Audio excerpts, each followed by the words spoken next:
functionality that you would expect from a CD player. But that is fine, right? Because you're just using another analog source, which is the ear to listen to it. But there are certain digital communication where we are very concerned about the accuracy of what the message is. Right? So in that case, we have to strategize by using channel encoding. So channel encoding is a way to ensure that the message is being received as it is. So how do we achieve that? We actually need to add some bits, right?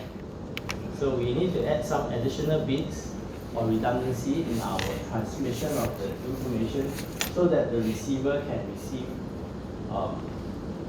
whatever the correct message should be. So if you look at source coding we are trying to reduce the number of bits, right? Then channel coding, we are trying to add redundancy into the thing. So for example, one way of redundancy, or the simplest and the not so clever way is to repeat, right? So for example, I can repeat the same message 3 times. So when you look at receiver receives 3 messages and then compare the 3 messages, let's say if one of the message is being distorted, you will look at the majority, right? Which is the majority, and I will take the majority as true. Right? So, but it's a very expensive way because you are spending 3 times the signal. So for channel coding, there are different ways we can deal with it, and all come at different costs. The easiest is parity coding. You know what is parity? Parity check meaning is to check how many, whether the code that you are sending is an even number of bits, even number of 1, or odd number of 1, right? That's a parity check. It's very common and the simplest way, which is checking for error. Right, we want to know whether the message contains error. So when there's error, there are 2 ways you can deal with it. One is, the best way is of course to correct the error. So there are certain channel coding strategy that it can be used to correct the error. So if you send me a certain number of bits, if there's error in the transmission, maybe one of the 1 becomes a 0 or one of the 0 becomes 1, then I can still self-correct it and reconstruct the original code. The other one is to check. I know something is wrong, I will just request the message to be transmitted again. So I don't have to transmit every time. I just need to transmit whatever that was transmitted wrongly. I just have to do a parity. I just have to do error checking. Right. So, for example, I think in nowadays a lot of hacking, right? Some of the ways you can do whether a code is being modified is you do a hashing, right? So probably I'm not sure whether you have done so. When you go to a certain website, you want to download a program, you want to make sure that this program that you downloaded is not hacked, right? Because there's a possibility that someone, a hacker, may hack into the website, actually change the file that is supposed to be downloaded, right? So that when you download it, you trust the website because this is supposed to be a reputable website. You downloaded it, you install it, and then all the viruses are loaded there. So one of the ways to prevent this was to hash the code, the program. So there's usually a different hash algorithm. So a hash algorithm is put there, and then you do a double check.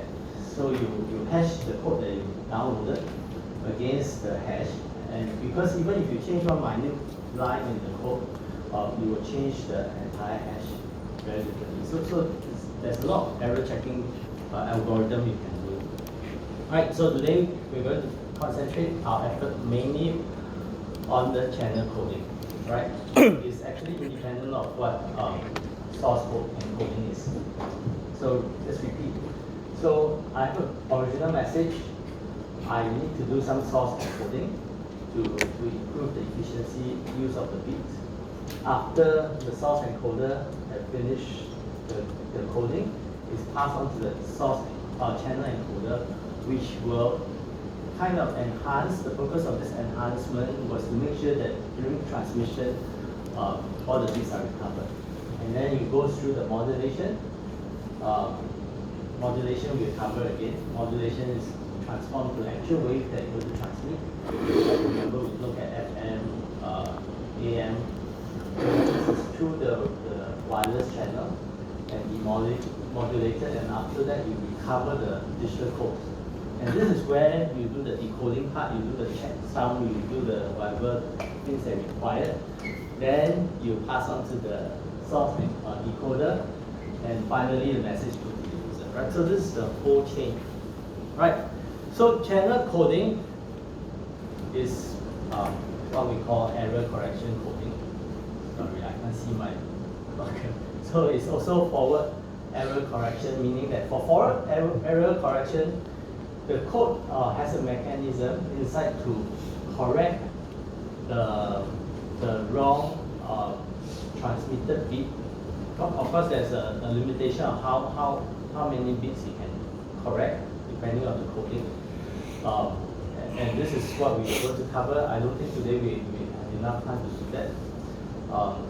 We're going to require redundancy. So unlike source coding, which we reduce the number of bits significantly, now we are adding redundancy. Right, of course the redundancy is different from the message before source encoding, right? Because source encoding, you are kind of wasteful. Right? After source encoding, the amount of information you send should be the same, right? You are not reducing the information you send across the source encoder. The information is the same, but the channel encoding is actually to add redundancy so that you can protect your integrity of the message, right? So the purpose is to be able to detect, at the very least, and to correct the error, so that we can achieve a certain channel capacity, right?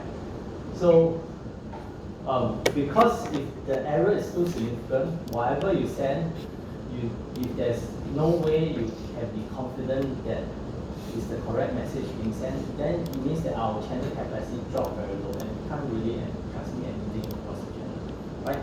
So by applying channel correction, we can still achieve a certain channel capacity, even though there's a little bit of error in it. So some definitions that we're going to go into, one is this PB, which is the bit error probability. So it's very simple. It's just a probability that a bit is decoded in error. Right? So decode means that I wanted to send 1, but somehow 0 is being received on the other end. So what is the probability that this 1 is being changed to 0, or 0 changed to 1? This is what we call bit error probability. Block error probability is also called packet error. It's the probability of 1 bit in a block that is decoded in error. So when we send signal, sometimes we send in blocks, right? We don't just send individual bits. Sometimes it could be a block of a few of the simplest is usually 1 byte. 1 byte consists of 8 bits. Or sometimes it is sent a few bytes together. Right? It's never a continuous string. So it's always a few blocks of codes being transmitted. So within this block, there's a probability that error occurs. And this probability rate may change according to the channel condition, right? So you can imagine, because remember we talked about fading. Fading, there's also the fast fading, slow fading. It is time dependent, and it's also location dependent if you are moving just slightly, right? So these are probabilities that will affect the transmission rate. So if you look at this diagram, okay, so I mentioned this again, right? This is additive, A is additive, white, Gaussian,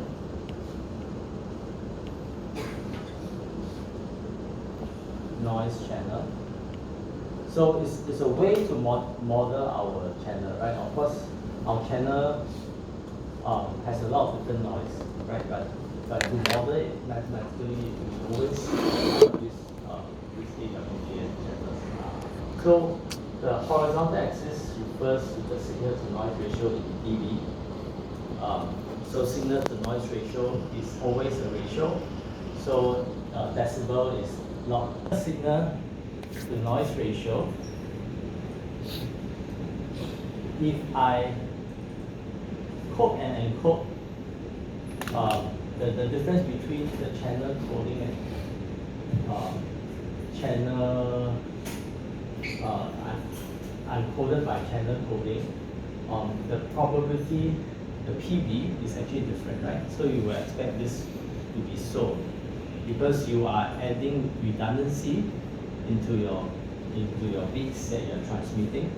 So because of that redundancy, when you do the decoding part, there are certain bits that is able to recover. So your actual bits that the PB, the probability that which the bit was sent was decoded wrongly, will be actually lower if it's decoded.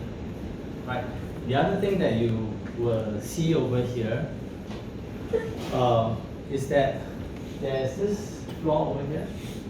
So at certain high signal to noise ratio, eventually there will be a limit of how much this channel coding can achieve, and it has to do with something we call minimum distance, which we will hopefully talk about. If not today, it will be next week during your co-op class. Right. So let's look at this. I have a code that has n coded bits for every k uncoded bits, right? So what do I mean by that? After the source code, after the set source encoder, a code has k number of bits, right? So this is my uncoded bits, and it contains information, right? So this is the information that I'm setting, right? Remember, the information we send, there's a formal way of defining information. Okay, right? So after that, it comes out to be k number of bits. So in the channel coding, the process of channel coding, we are adding number of bits over here. So after the channel coding is n number of bits, right? So n and n in this case, n has to be greater than k, right? We mentioned we added redundancy coding. So if the data rate that pass through the channel is fixed at this is the data rate, meaning that we are sending in terms of the bits per second, right? So this is how many bits per second we are sending. If it's fixed at this, so the information rate for code that uses n coded bits for every k uncoded is this, right? Because you are adding redundancy, so the amount of information that you are sending will be decreased by a fraction of k over k by n. Understand this? Right? Because by right, the information that you're sending is proportional to the k bits, right? Because it is after the source encoding. But because you are adding redundancy, if your bits per second is still the same, then obviously the information rate that you're transmitting will be reduced by a factor of k by n. Make sense? Make sense? Right? Because you don't actually increase the bit rate, right? Okay, so that in a way, if you want to, that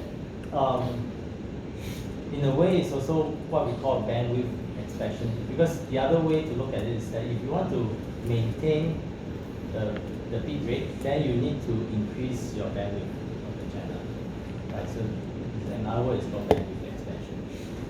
So for channel coding, there are two main types of coding.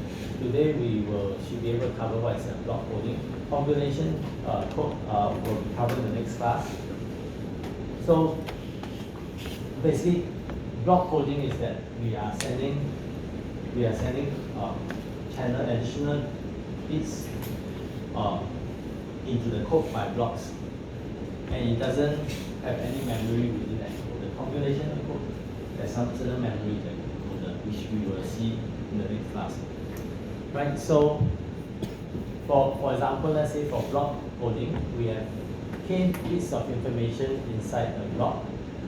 The encoder add n minus k bits, right? Do you know why it's n minus k? Because your final number of bits is n bits, right? So we add n minus k amount of bits.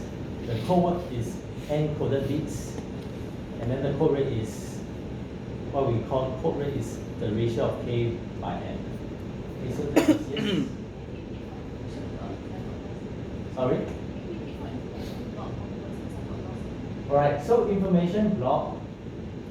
So I said for channel coding, there are two main ways in which channel coding can be achieved. One is by block. So when you transmit the data, you're transmitting block by block. A block is basically a series of bits, right? So in this case, it starts with k number of bits. So that is your information block, right? Because your information is encoded in this k number of bits. Then the channel encoder adds some more bits, extra bits to it, right? And this for block coding, it is done without memory in the encoder, meaning that what you add to this current block does not depend on what was in the previous block, right? So you look at, so basically it just examine your information block. After you examine your information block, you just add the required bits into your block, and this is the number of bits that you add in the block is n minus k, because your total block will be changed to n bits. Right. So your code rate is a ratio between is a ratio that is less than 1 or bigger than 0, because you are adding number of some bits into it, right? So it's k by n. Okay, so this is the definition that's given to you. I mentioned earlier there are two types of correction. FEC stands for forward error correction. So it can detect and correct the error. So but of course this is up to a certain limit, right? So if it's a single bit error within the block, it can actually identify which bit is the one that is wrongly transmitted. And because it's bit, if it's one that is wrongly transmitted, then it means that the actual correction is right, or vice versa. So this is what we call forward FEC, forward error correction. The other one is the ARQ, which stands for automatic repeat request. Okay, request is the Q here. It means it's just to detect that it's an error in the block and request for retransmission. Right, so this can be done as well. Okay, so the simplest possible channel coding that you probably have been familiar is a single bit parity check code. So, have you heard of this before? Single parity, when do you hear this? Where do you know? Message transmission. Sorry? Message transmission. Yes. It's your own project, is it? Yeah. Which, is it in the course? I don't know. Yeah. So for example, if you do serial comms transmission, a lot of times you need to check whether is there bit correction or not? Is there additional bit correction bits? Meaning that, you know, when you do serial communication, you're transmitting byte by byte, right? So are you transmitting the full 8 bits of data, or if you are transmitting 7 bits of data with 1 bit as the parity bit? Right? Okay, I'm going to explain. It's called single bit parity check code, right? It's one of the most common, so I will explain it. So it added one extra bit to indicate whether the bits that you're transmitting, is it whether there is a odd number of ones or even number of one. Right? There are two ways to do this. I think I'm going to give you an example, right? Yeah. So this is the example, which is even parity code. Okay. So So, for example, let me write down an example. Let's say I have a byte of data that I want to transmit. Let's say it's 0, 0, 1, 0, 1, 2, 3, 4, 5, 6, 7. So in this case, I have 7 bits over here, right? 7 bits over here. I need to add one additional bit. You can add at the end or you can add in front. Okay, so in this case, I add at the back because later the example will be add in front. So I have a bit over here. I basically count how many ones are there. So in this case, there's already even number of ones. Then I put 0.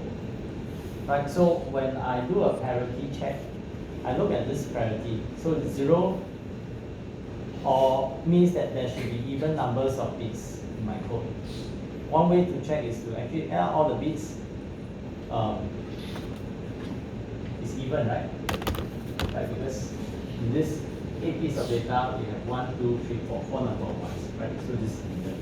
So another, so if, for example, if there's a 1 bit error, so if maybe the first bit over here is actually 0, 1, 0, 1, 0, 0.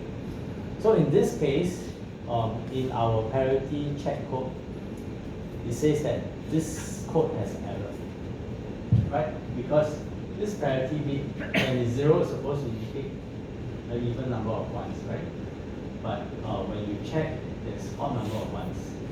So it knows that this bit, this sequence have error.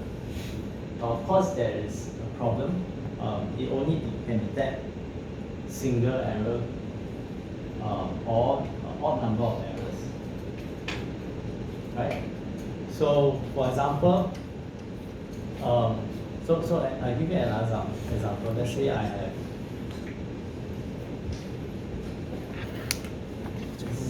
this is supposed to be 1, right? So if this is 1, right? So 0, 1, 1, 1, 0, 0, 1. Yeah, odd number of bits. I add this parity bit to indicate this odd number of bits. Or in this 8 bits, actually if I count the number of ones, it's even number of ones, right? So the entire 8 bits have even number of ones, the entire 8 bits have even number of ones. So this is one way to actually do a correction. Check your code is correct. Yes. No, it's not always there. Yeah, it can be the other way. I'm just giving you an example what this parity check code is. So the concept is very similar to your IC, right? You know, IC. Of course, that is not single parity. Like, you know, IC number, the last letter is supposed to check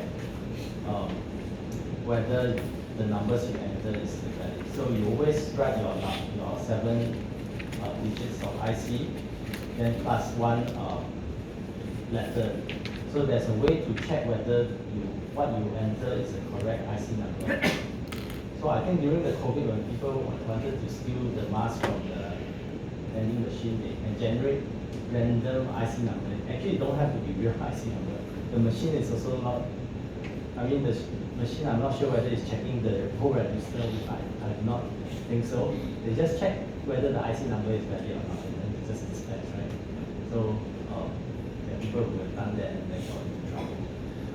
But here, again, it's a very simple, very cheap way. It's a single bit parity check, but it only can detect single bit or maybe at most odd number of bit error, right? Because if it's even number of bit error, so if let's say even number of 1, 0, 1, 1, 0, 0, 0, 1. So if I wanted to send this code, but I received this code, right? Using just this parity bit, I will not be able to tell that this is a valid code. So for not very noisy channel, the parity bit is an easy way to check, right? So it's very often used in those single wire serial communication because it's not particularly noisy and it's not having a lot of cost to it. Right? Yes? Sorry?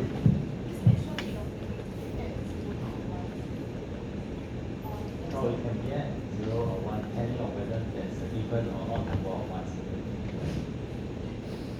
Right? You see that?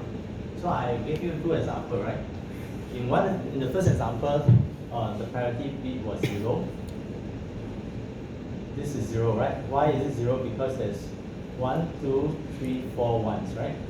And then this is 1 because there's 1, 2, 3 ones. Okay. So in the computed algorithm, one way to check, the easy way to check is to count how is it even or odd number of ones in the entire code. Right. So it should be, if the code is transmitted correctly, this k bit should be even number of ones, including the parity bit, and then this k bit should also be even number of ones. In serial communication, right, when it's transmit the information, does it stop and check, or does it check and stop, like at the stop bit after the parity or before? Check. And stop or stop and check. What would you do? Because serial communication, you can set the information. You need to stop before you set the next chunk of information. Okay, I think serial com, there's also a few protocols. Sometimes there's a requirement depending on the protocol, like RS232, there's an acknowledgement.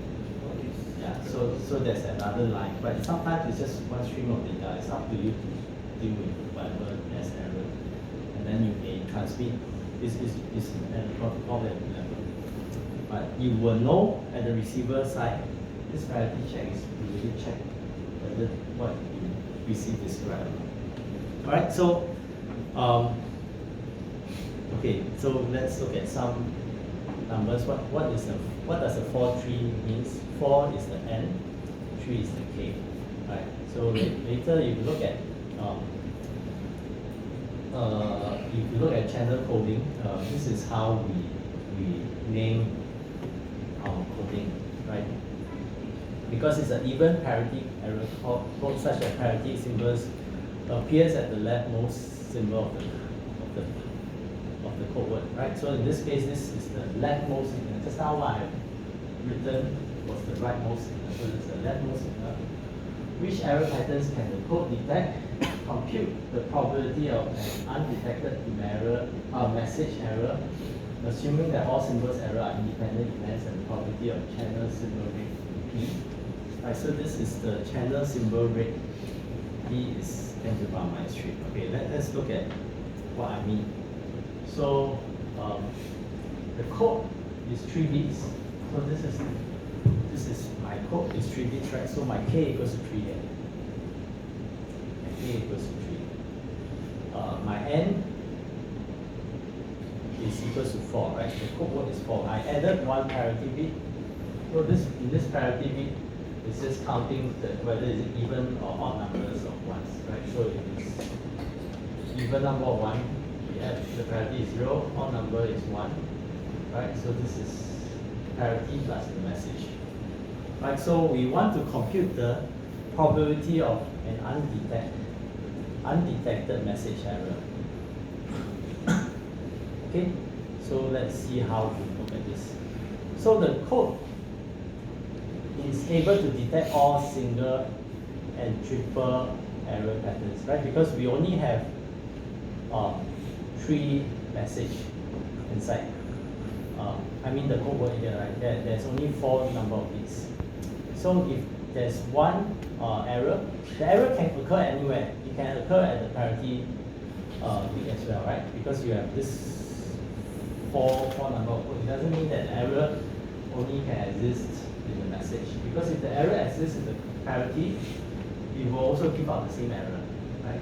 Because there's no way you can tell where the error comes because you are transmitting one bit by a time. Right? So, and the probability of getting an error is the same. So, the question asks the probability of an undetected message error. which is important because we want to know if a message has error or not. But if it goes undetected, means that it will give us probability, right? But we want to calculate what's the probability. So the probability of the undetected errors equals the probability that 2 or 4 errors occur anywhere in the code, right? So how do we calculate probability of that? So do you know the notation of 4 choose 2? Prof, how come only 2 or 4 errors? 2-bit or 4-bit error, because single bit error or triple error you can detect. Or let's say a triple bit error. Let's say I'm supposed to transmit 0, 0, 0, 0, but it become 1, 1, 1, 0. Is this an error? Yes, right? Because this is parity check. There should be odd numbers of ones in this message. Or if I add all the ones, it should be even number of ones, right? Understand what I'm saying? Right, so this is definitely an error because this is a triple error. And whenever we have triple error, a parity code can still detect. Single error, you still can detect. Yes, so, okay, I'll give you an example. Let's say this is transmitted at 1, 1, the next code, okay?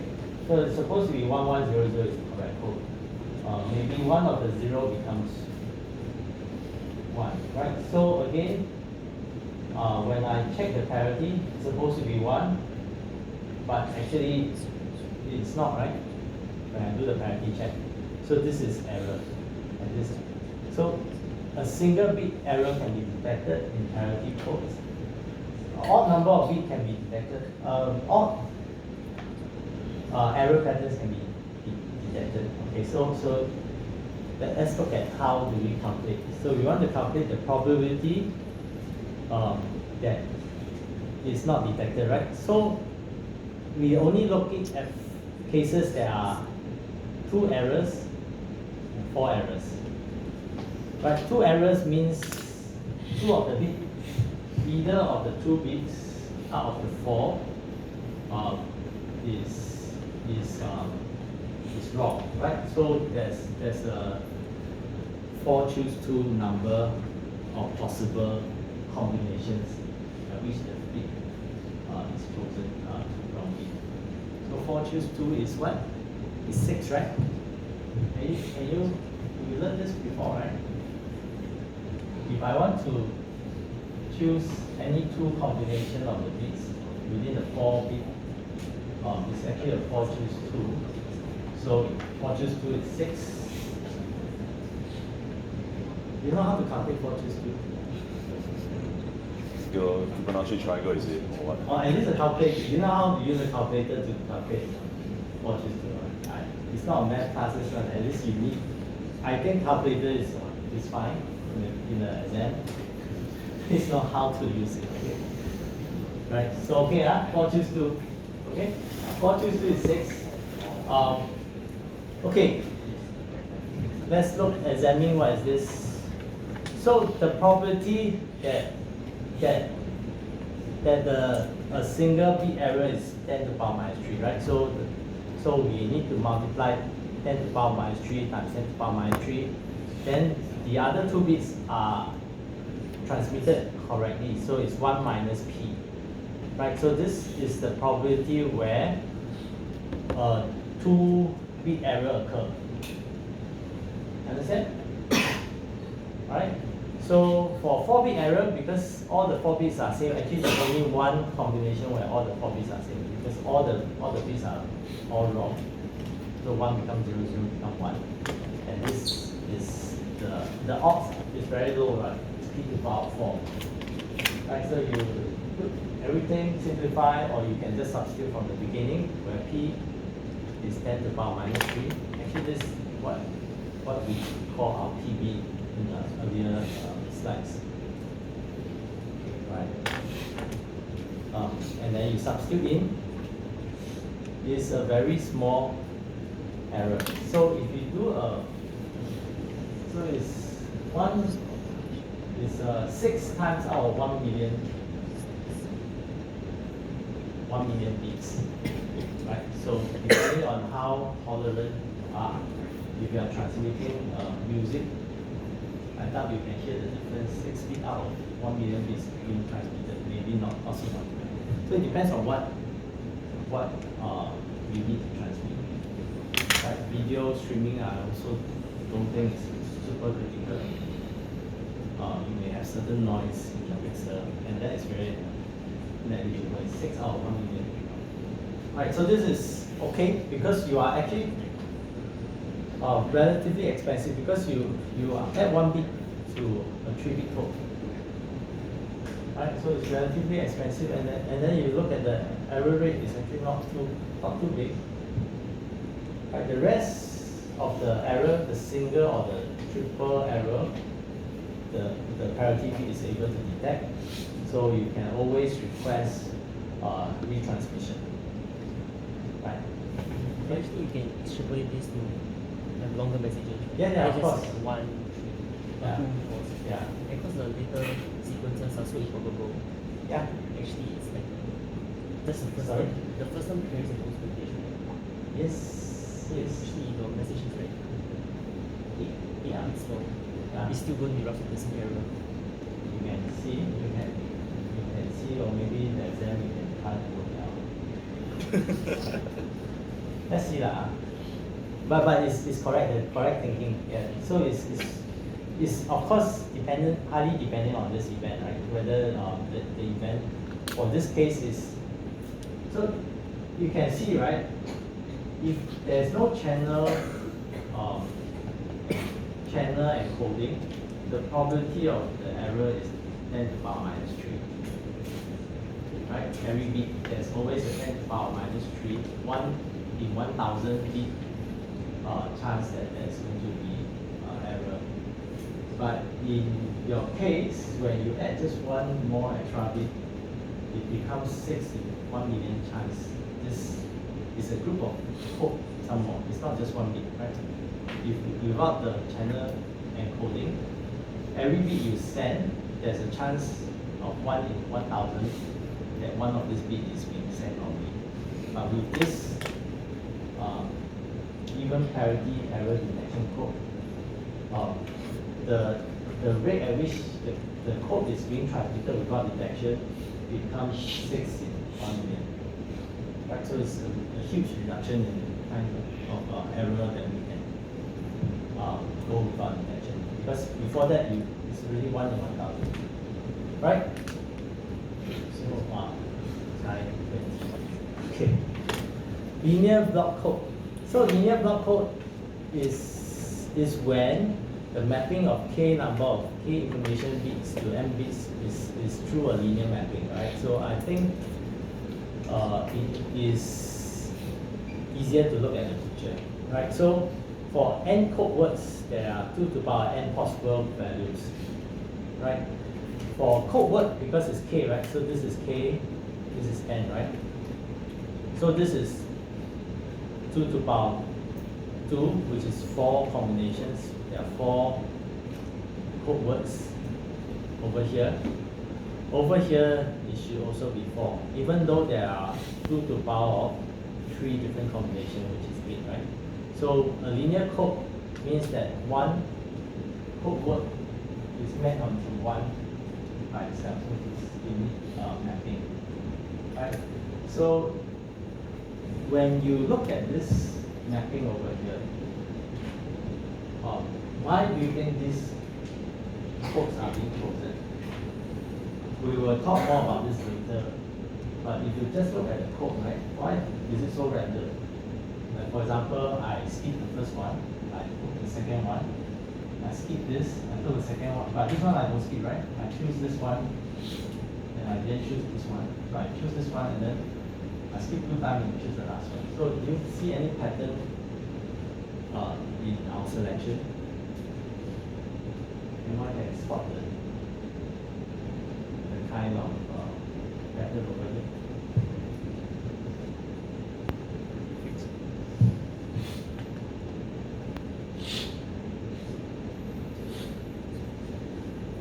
Oh, the K is the starting value for the code. the difference is that because our channel coding, the purpose is to make sure that it's able to differentiate something that's transmitted wrongly. So it should be tolerant to more than a single bit. Because just now we saw the parity bit, you can detect a single bit, right? So here, in this coding, you see between 001 and 011, in order to misinterpret this code 00 as 01, 2 bits need to be changed. You see that? Because the last bit is the same. The first, in this case is not so good. Actually, the first bit is the same, the last bit is the same. In this case, it's not a very good one. What I'm trying to say is that for the difference between this, I just need a difference in 1 bit. If there's an error in this 1 bit, I will be able to receive it in 1 bit. So there's a way to actually quantify this. We call it a distance between different code words. Right? In this case, the distance is 1 between them. So you know what I was trying to say just now. I thought this has a distance too, but there are certain distance between code word that is more than 1, right? So between these two code, 001 and 100, there are 2 bits that are different, they are further apart. So it's very difficult for this code word to be misinterpreted in this code word, right? Whereas if you look at the original code word, the difference is only 1, right? But if you look when you encode it into this channel coding, there's a more than difference of 1 between them. Yes. Shouldn't the 00 map be the topmost one, not the 00? It's a 00. Yeah. Yeah. This is just a case. Then you correct the distance will be good. But then I'm not sure what are the other. Then it will be closer to 100. Yeah. So in this case, it's not a perfect case a perfect example that I want to showcase. But yeah, the distance between each of the encoded bits is a concern because this will differentiate how much error we can tolerate before we can differentiate. Okay, so in the following class, we only have 1 hour left, right? I'm not sure whether we can complete, or maybe I will start this during my cohort time, which is easier because I want to show you the project, which all of you want to know what the project is about, right? Right. So maybe I want you to start the thinking process, right? So not sure about whether we will cover how to design code, but how to encode is something we want to cover later on. Because we want to make sure that the channel coding process is efficient, right? How do we ensure that this encoding process is efficient? We know for source encoding, some of the methods, depending on what methods we have a dictionary, and then some methods require dictionary on both the transmitter and the receiver side, right? To read, like if I want to transmit this code, and this is represented by what bit, and then the other one is represented by what bit. So there's always this comparison about dictionary. It is not efficient when the dictionary becomes too large. So how do we encode such a thing when we have a large dictionary, right? And then once we encode, it becomes 0 and 1 again. How do we decode it efficiently? And then in the code itself, the different algorithm, what is the error detection? We have seen the parity bit detection. And then is there any correction capability? So I will talk about this later on. Just now I'm trying to say is about code words. Code words needs to be as far away from each other as possible.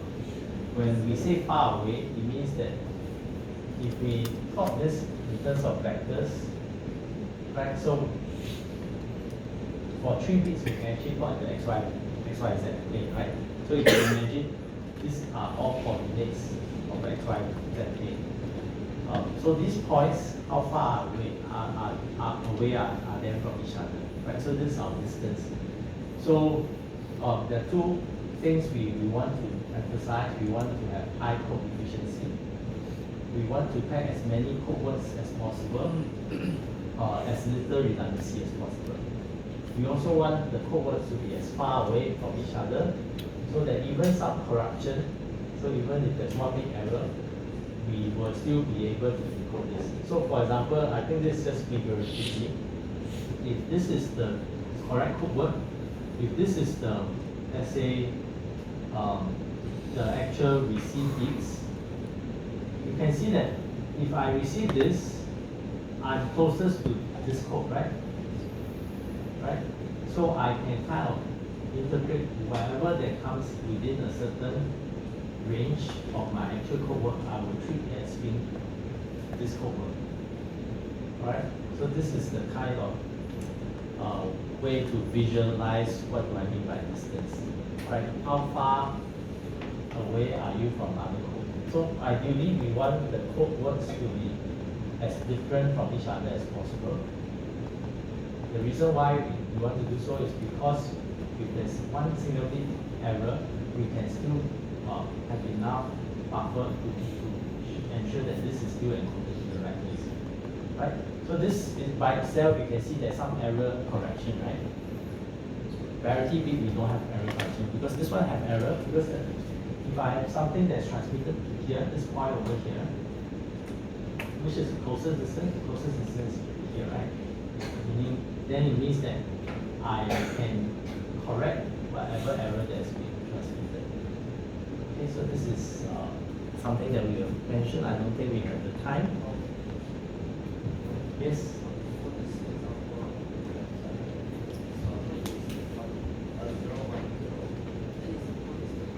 Yeah, correct.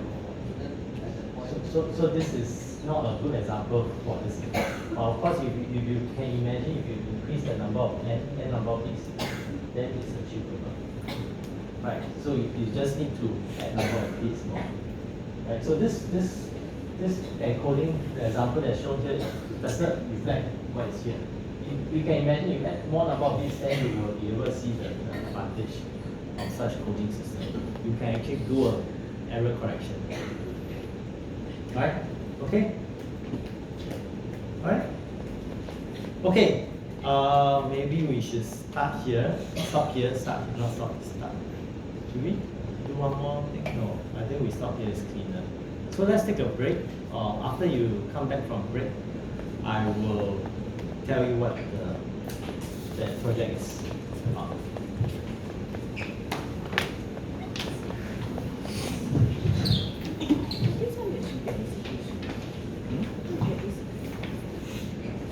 So we want to find the community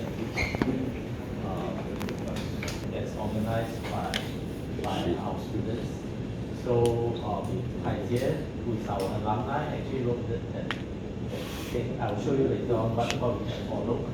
Of course, during class, I will show you again, but if you are adventurous, do try it because it's really not too difficult. Right?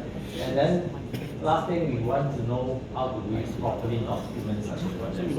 Right, so I mentioned at the beginning of the course, the number of members in a group is 1 to 3. So that is, you have the freedom to work by yourself or work in a group. Of course, my expectation will scale as the number of members increases. Right, so minimum requirement, of course there's a rubric. I will tell you what's the rubric. The main required is to make use of this ESP FrameMaker, which is actually a framework built on top of AWS. So you don't have to deal with the nitty-gritty of AWS and just work with it. There are some commercial examples of companies that make use of this FrameMaker framework. It's not too complicated. There's an example code for you to follow, and then you can modify from there. Right? There's an app. I will show you the app later on. That you can just use your phone to control simple IoT devices. So the submission requirements, the report, the code that you use, and a simple short video to demonstrate because there are many groups, so I probably don't have time during class time to see all groups. So you should demo, right? So I go through the rubric for, let's say, a single member. I think below I will tell you what are the things for more members. Right, for report, I put the highest emphasis is up to 10 points. My expectation is like how you would do an online tutorial style, right? So probably you have learned Arduino or some other things online before, right? So you see the tutorial style, what are the things that you need, what is the prerequisites, installation of what library, what you need, and then the step-by-step on how you do it, right? So it should include technical drawings. If you have a circuit, you should have circuit drawings. If you have your 3D model, 3D CAD drawing with properly annotated code. So the code that you put up should be properly annotated, such that someone can read and understand what you are doing, right? So that's a report. Implementation. So of course you have to implement something that is working. So if it's not working, or you just implement the example code without any modification within this range. If you do a simple light turn on and off using an app, it's average. I mean, because it's an IoT, we want to showcase the use case, right? So the closer that is used to a prototype working product, the better. So example is that if you use an onboard LED, you use the onboard LED to turn on and off, and then the onboard button to turn on and off the LED, then obviously this is a very low fidelity prototype. It shows a function, but this is not what you see in the product, right? You press a button, you see show green light. Doesn't make sense. I mean, it can show the architecture of the IoT, but it doesn't show the fidelity. Then if you want more marks, then you should demonstrate innovative use application of IoT. Maybe with proper housing, if you want to make a lamp, at least it should look like a lamp with a correct brightness. So you've seen those lamps that can be controlled by Wi-Fi, controlled by an app, right? So in this class, actually you can do that. You can achieve that. You can actually have an app interface on your phone, and then use your app to change the color of the LED, turn on and off over the internet. So you don't have to be nearby, right? So it can be achieved. Okay. So I'll show you how to do a simple case, and then you can do more. But if you want more marks, then you should have a proper housing, the reasonable fidelity. Video demo. If it's not working, or I can tell that you are just trying to do some video magic, then there will be no marks. I just want something that's clear and demonstrating that it's working. Okay, so if there's more than one member, the project is expected to consist of multiple unique devices. Because everyone, I'm giving one of this. So everyone will have one. So I will have two members, I will have two devices, but it should not be a copy of the same device. It could be a different functionality, and then still can be controlled by the same app. Okay, I'm going to show you the app later on. If you have three, then there'll be three different functionalities. Three of you, right? Everyone has the thing. You can have one single report, one video submission, but I want you to make sure that you tell me your breakdown of the rules. Okay? Right, so if you have three members, saving is the report. You don't have to duplicate three reports, but you need to work together and tell me what is the breakdown of your roles. Okay, is it fair? Right? Yes? Sorry? Okay, it's a tutorial style, so I don't want to specify how many pages. So in the past, when I do this, I have students using either GitHub or Notion to create a page. Because I want you to submit to PDF, you can create a PDF out of that page, and then give me a link. That's all. So it's as long as you require to describe your product. Right? So you have probably seen tutorials on GitHub before on some tutorial websites. It's as long as you require to know what is used to describe your thing. Okay? It's not like capstone where the 10 page or 20 page. Okay? Sometimes very difficult, right? Sometimes you just have 4 page. I don't want to limit your pages.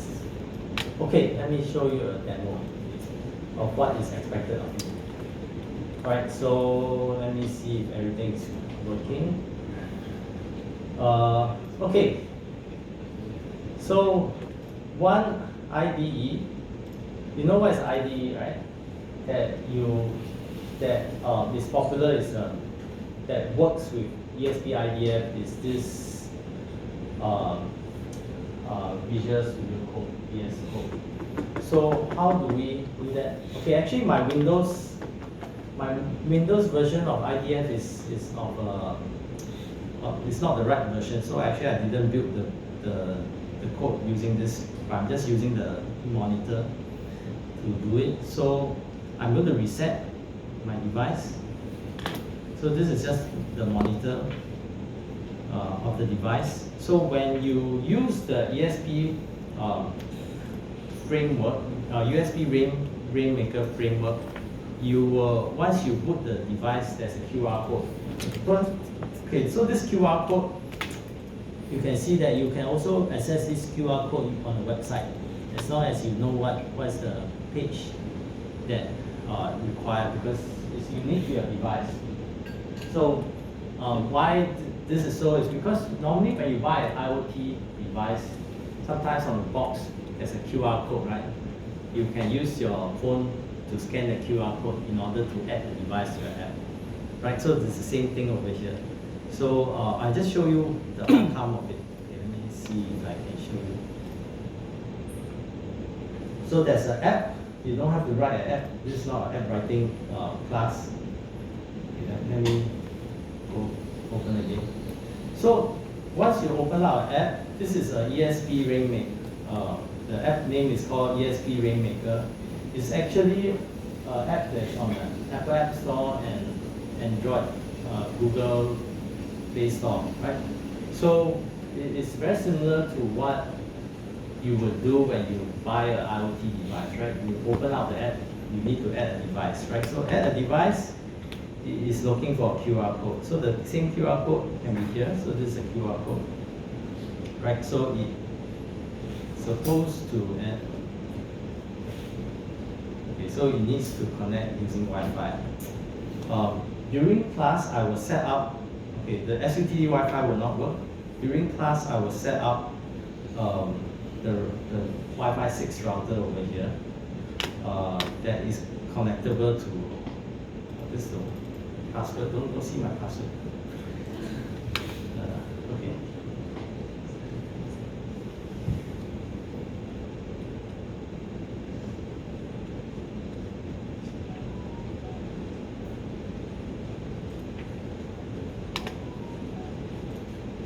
Okay, so it's supposed to connect to my. Sorry. I should show you my screen. Okay, so it's supposed to connect. Just now, do you see I scanned the QR code? You didn't. Okay. Once you scan the QR code, it will actually send the Wi-Fi credential to your ESP32. So it's added. Right. So in this example code, there's some dummy code like the fan, the light. These are the dummy code, and the temperature is also dummy, right? So what is actually working in the sample code that you will receive is this switch. You see the green onboard LED. I can use my phone to turn on and off.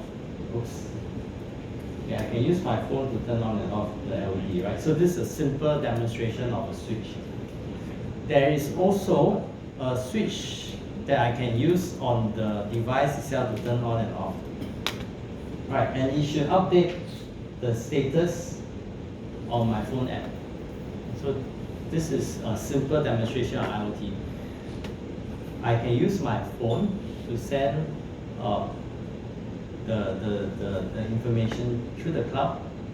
And because this device is connected through internet, there's different protocol how you can do it. So once it knows that a status is changed, it turns on the LED, then I can do a control. So you can see on this app, this is a demo part of app. The code, the actual code is not written for the LED here, so it doesn't do anything, but it just shows you what can be done. You just need to modify the book, your code so that you can turn on and off, change the brightness, and if you are using an RGB, you can actually change the color as well. Right, so this is the light, and this is the fan. Again, this is if you are connecting your fan to an actual device, you can do that.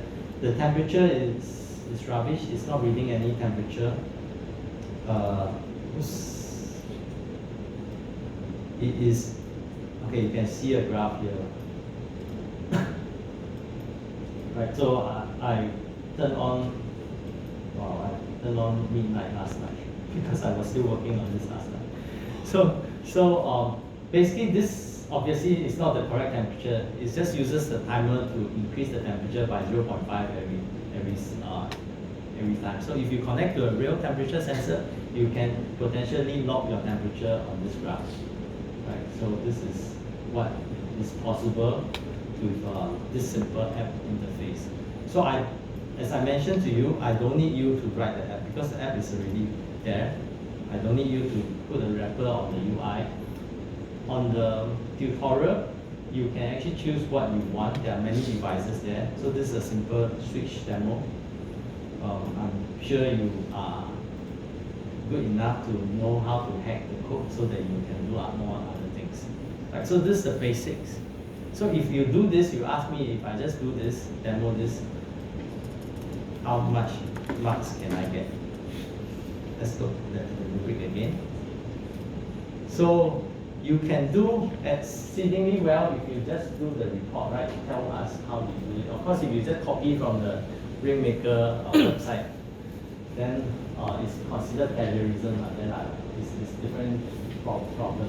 But if you can still do the report, implement the code without modification, maybe I give you very low here, you still can kind of pass the course. Right? So I give you different, but actually to reach this stage is also not simple because you need to install the IDF, you need to understand how to build and how to flash. So to reach the stage that I do, you also need to do a lot of things now. Not that you are just using Arduino IDE, because this is not so straightforward to reach this stage, right? So, but I think it's reasonable. I will show you step by step how to do it. So every device is able to generate a QR code. So you can imagine, let's say you are selling a smart lamp, right? Light bulb, smart light bulb. So on your package, you will have your QR code that's tied to your device. Then you can create an app using their framework. So now the app is just using their UI. Of course, you can change the UI. You scan it, then you can do a lot of things, right? Because you are adding the device to your app, and then you can control the thing over the internet. So you can put your device here, use your phone to access this device somewhere else, right? So this can be done, and this is the IoT part of it. I wanted to show you how Wi-Fi 6 is implemented. Now I can't demo because for my iPhone hotspot, okay, for those who are using iPhone, right? Do you know when you add your hotspot, there's this part that says maximize compatibility, right? So if you don't put maximize compatibility, it is actually, the hotspot is transmitting at 5 gigahertz. So the ESP32 doesn't receive and transmit at 5 gigahertz. You only transmit and receive at 2.4 gigahertz band with Wi-Fi 6. Unfortunately for iPhones, it can only do Wi-Fi 6 hotspot at 5 gigahertz, so it's not compatible. So when I put the maximized compatibility, it becomes Wi-Fi 4, which I am not able to demonstrate the difference between Wi-Fi 4 and 6. Once I got the router, I can show you the difference between that. And then this is something that we're going to talk about later when we talk about Wi-Fi. Okay? Any questions regarding the project? If no, I need to distribute this. Right, so each of you, I need you to come forward and sign. Yes, okay, there's a question. So in terms of the hardware implementation, would it be a bonus or is it also part of the? Yeah, so the hardware How would it? is actually graded in this part, right? So you can receive up to 8 points if you show the fidelity. If you have higher fidelity to show that it's like a working prototype, then you get higher marks. Okay? So I make it in such a way because the project is only 20% of your total grade. It's totally on yourself whether you want to try the very best to make something that you're proud of, or you just want to pass and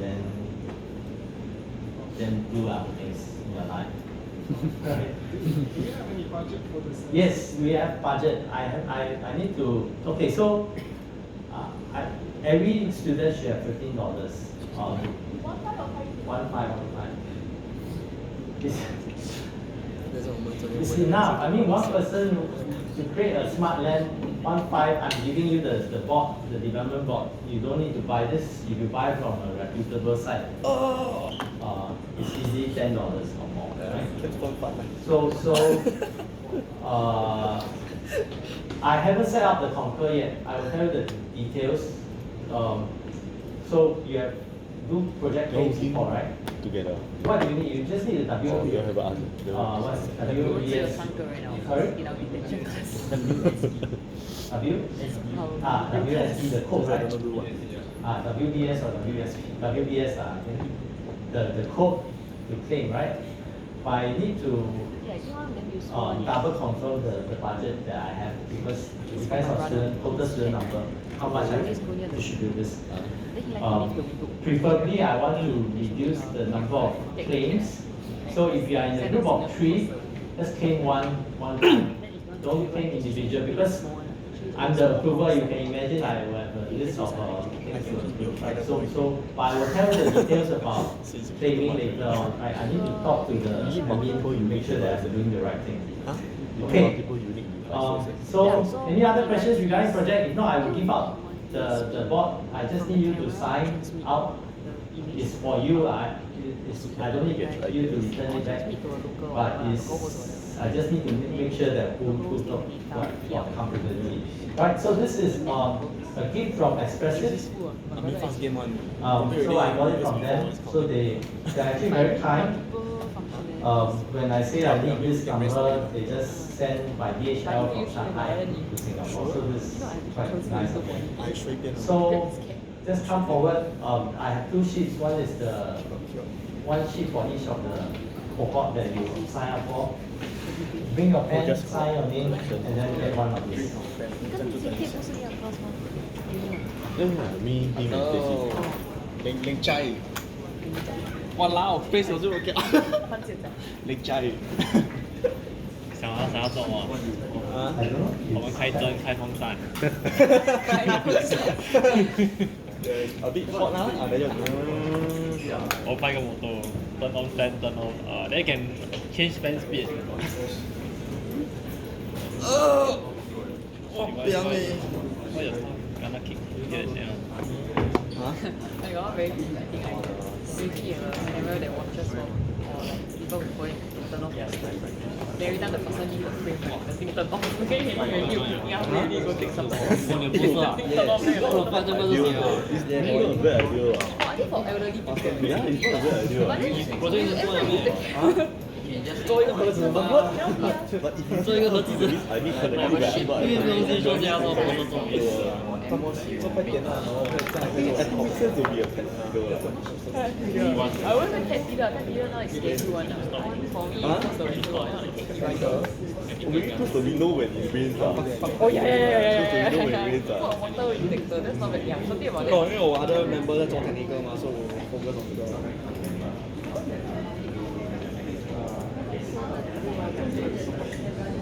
Because I'm thinking like you go home then you on the aircon before you. You show. Wow, that one. Also, So but That one's quite cool. only what?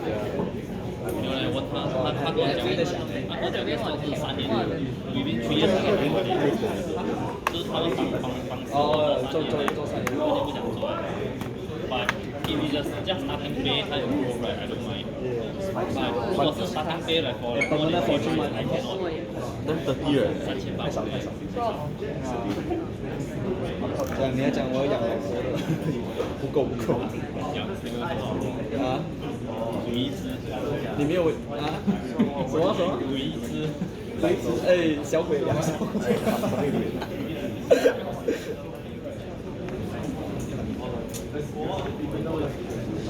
对，Go back and think. That's why he say he brief us to think.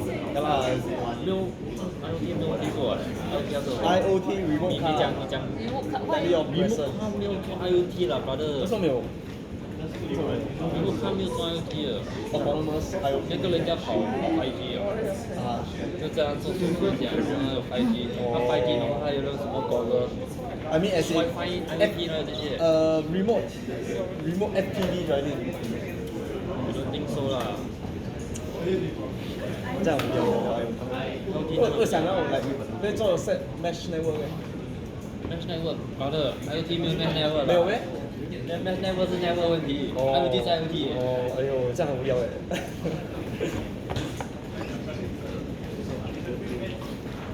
借你的 pen，你不是 in charge of pen 的咩？我 in charge of cable 的，啊？我 in charge of 对， cable 的。苏珍，你不是 in charge of pen 的吗？我 show is understand 的。哎呦。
Thanks for that. Oh yeah.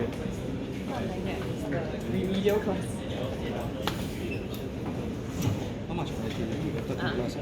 这个花园谷。手很痒。 You suck low one ah. Room one. Oh, room one is. No, but I think if I have to use phone with a wireless 1100 one is I will always stick with ESP. ESP no, it's not. Yes. But is it, there's another one that Pin gave me last time and interface with Telegram. Like, there's like a written package for it. Then you can just send message to like, if your cat is running out there, you will think. Oh, okay. Yeah, I was supposed to do that, but I don't have time. Is this cheap or you just want to run I through think it? so. Don't do anything. I think you Oh, know. then I go buy coffee and go first.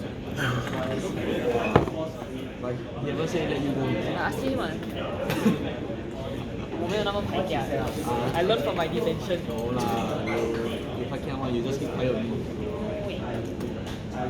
Later 小弟 fetch you right? 小弟 fetch you. 大姐，你辛苦了今天。 Where's my mic?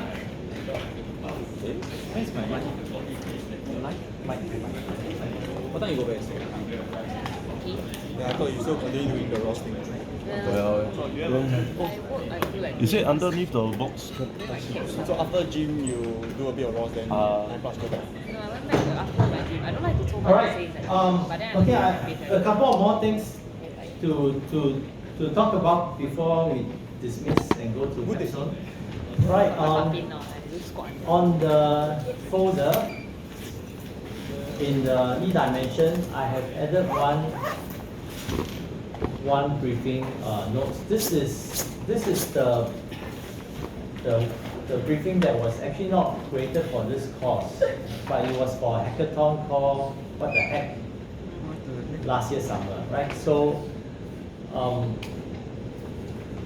during class time, once you finish the wireless comms part, I will go through with you. Hopefully I can also troubleshoot most of the problems. I have tried installing both on my Mac and my Windows. It should be quite straightforward, right? So unless you have some special configuration, then we will see how I can help you, right? But most of the time, I think it's complicated. It's much more difficult than installing Arduino IDE, but I think it's worth the trouble. Right, so I am not going to go through this now. I just want to point to you what you should do. These are just the intro side. So in order to start, you should go to install in one of this example. You need to, I think it's one of the page over here, right? So this chapter 4, which is the ESP IDA Hello World. So the first step is to be able to create a Hello World app on your microcontroller. So in order to do so, for most of the computer, you need to install a driver, a USB driver. Alright, so why is that so? So this is a document page for the development board that I just passed to you. So what is a development board? A development board, you probably have to be familiar with like your Arduino Uno, if you have touched Arduino before, or some other more advanced Arduino board. So ESP32, for hobbies, there's a lot of development board, or even for product development engineers. These are useful products that you can use to develop your product before you roll it out. In actual product itself, of course, you will not have such a bulky board, right? Because the board comes with a lot of other peripherals that you may not need. So for ESP32, if you want to embed the product inside your final product, there are two ways you can do it. One is by using the original chip, is because it's a system on the chip design. So you can make your own PCB with the IC chip that is bought from Expressive, and then you create your own customized PCB. The problem of that is that you need to get approval from FCC, IMDA, because you need to make sure your emissions is not emitting any stray frequency, right? So that is a very big barrier. The other product they are selling is this module. So if you look at your development board, there's this silver thing over here, and then there's this black thing that's sticking out the silver thing. So the black thing is the onboard PCB antenna, and then this silver thing is a cage. it's something like a Faraday cage that prevents stray frequency from emitting to the environment. Right? So this is by itself is FCC certified. So if you want to use it for a product, this is easier to get certified because we know that you don't have problems, and it has a built-in antenna as well on the PCB. Of course, there are versions that you can install your own antenna. You can find different modules. So on the board itself, there are some extra chips, right? So it's not very complicated. You can see what are the extra chips that you have. So in the board itself, there are two USB ports. These are USB Type-C. Don't ask me to give you a USB Type-C cable. Right? It's common enough you can find USB Type-C cable. The only thing is that when you use a USB-C cable, you have to make sure that it's a data cable. It's not a charging cable. Sometimes the charging cable, they omit some of the lines. It can be used to charge your phone, but not for data communications. So you need to make sure of that. When you connect to your computer, use this UART port. Okay, there are 2 ports, right? Use the bottom one. Use this bottom one. Look at this. Use the, depending on where you want to use this one, right? That is the main USB UART communication with your computer. So your serial monitor, whatever your programming will go through this port.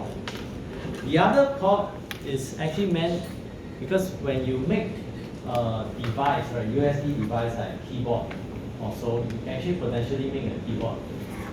You connect this USB to your computer and it's for USB interface, right? So that is a different port. For most of our application, even for this course, we don't need to touch that port. We only use this port for programming and also monitoring the serial monitor. There are 2 buttons, one is the reset button, one is the boot button. In the example, the boot button was reconfigured to be a button that turn on and off the light switch. So it can be done as well. Okay, so what I want to point out is this USB to UART bridge. So this is the chip that requires an additional driver, right? So normally, because it's very cheap, this kind of chip is very cheap.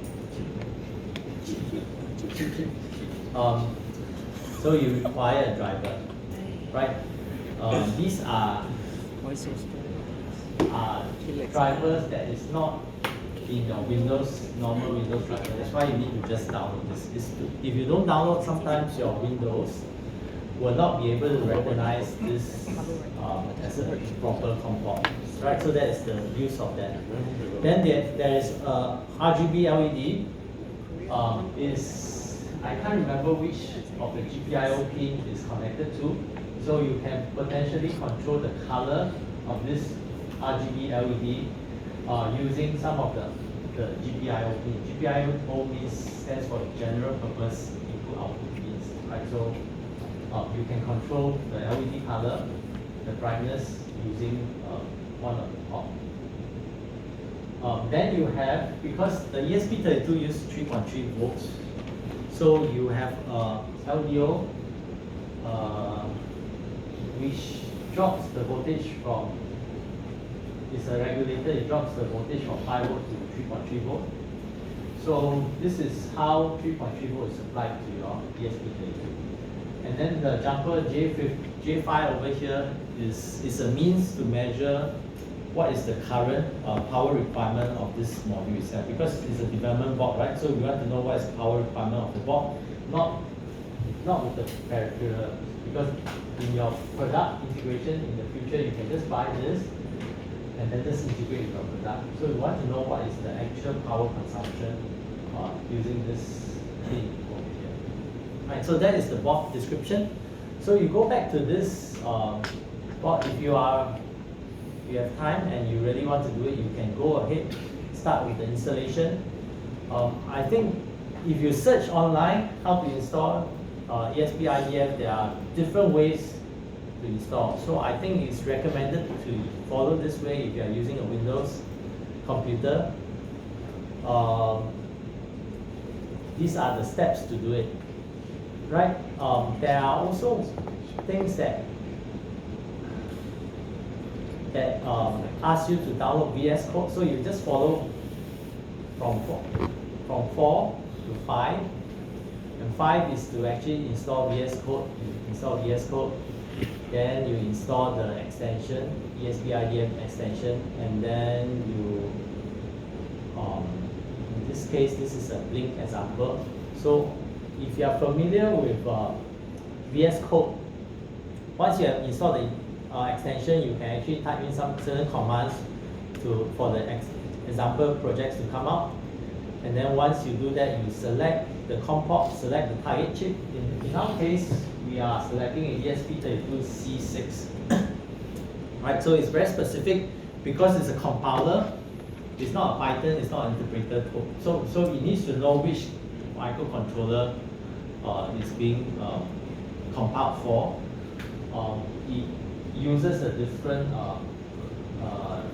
chipset compared to S3. This is a RISC-V chipset. So it's a different type of chip. So if you do a blink, you should be able to do a blink example. And if you go lower, there's an example to tell you how to install the Rainmaker, which is the app that I just showed you. You go download the Rainmaker on your App Store, on your Google Play. Then you will see this. You make your own account. And once you have your account, you can actually run what I've just done, which is the example called multi-device. The code can be found inside the ESP Rainmaker 35, and then once you do this, you'll see the QR code on the screen, or you can actually copy the HTTP website and then create this.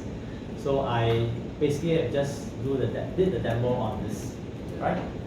So theoretically, if you are very confident of following instructions, you can go away, start with your project. But for those who are not so confident, you can wait. I will do a new class thing as well. But up to you. Okay? Sorry? You will be after the after, yeah.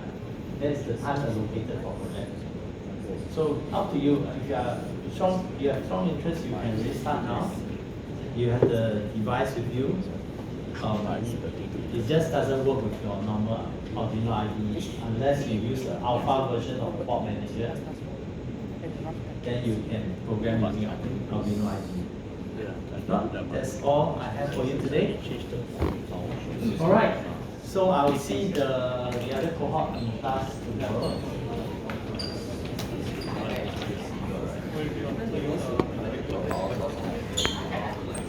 Okay, nice. Bye bye. Bye bye.